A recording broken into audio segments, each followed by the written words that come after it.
Have you ever tried to persuade someone that your belief was true, and that person responds, "Well, there is no truth," or "It might be true for you, but not for me"?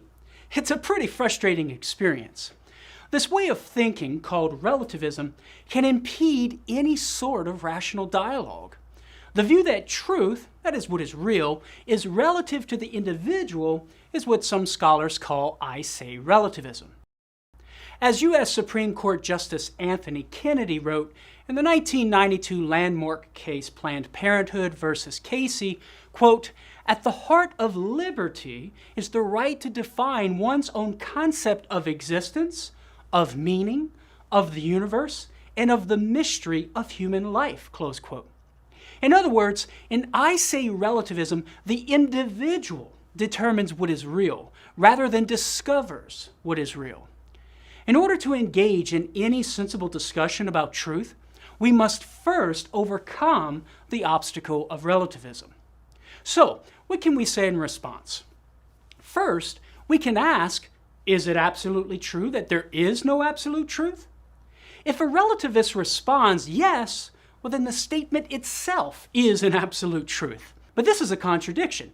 It's absolutely true that there is no absolute truth. Plain absurdity. Now, suppose a relativist answers our question, no, the statement there is no absolute truth is only relatively true. It's true relative to my system of beliefs. But this is problematic as well. Using the verb is implies an assertion about the objective order of things, conformity to reality. But this is like saying it's absolutely true that there is no absolute truth, which, as we already saw, is a contradiction. Furthermore, a relativist's claim that the statement "there is no absolute truth" is true relative to his system of beliefs makes the claim trivial. If a relativist simply means by this, "I believe this, but others don't," well then it doesn't tell us anything we didn't already know.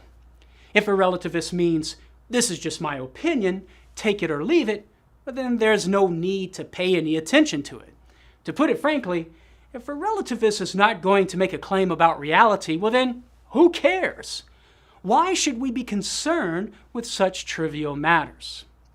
A second way we can respond to I say relativism is to show how the logic leads to absurdities. For example, in a recent video, "College Kids Say the Darndest Things," released by the Family Policy Institute of Washington, Joseph Backholm, the executive director, interviewed 8 students from the University of Washington about so-called gender identity. Backholm, a white 5'9" male, asked the students what they would say if he told them he were a female. Every student was quick to say it would be okay. Backholm then asks the students a series of questions that lead to his identifying as a 6'5" Chinese woman.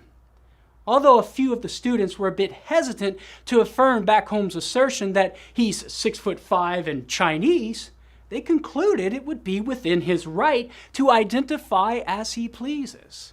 Now, that's either going to make you laugh or cry. Perhaps the students would have seen the absurdity of the relativistic logic if Backholm asked them, "What if I say I'm a cat?"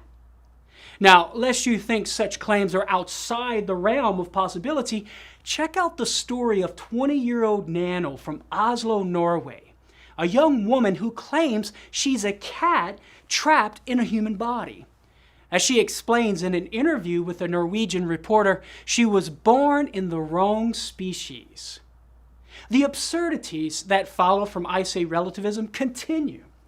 Consider Chloe Jennings White, a PhD with degrees from Cambridge and Stanford universities, who identifies as a paraplegic. She rides around in a wheelchair with leg braces, intending to one day have her sciatic nerve severed to paralyze her legs. Should we accept and celebrate Chloe's desire to be a paraplegic? What about Nano's claim that she's a cat? If we follow the logic that has led our culture to accept and celebrate people's desire to be a member of the opposite sex, well then we must accept and celebrate people's desires to be paraplegic or a different animal. No matter how a relativist slices the pie, one ends up with a contradiction, triviality, and absurdities, making relativism an unreasonable worldview. By embracing relativism, our culture has reached the point of insanity. There can be no false perception of reality because there is no reality to perceive, only a reality to create. Can our society function with such a worldview? It's doubtful. For Catholic Answers, I'm Carlo Broussard. Thanks for watching.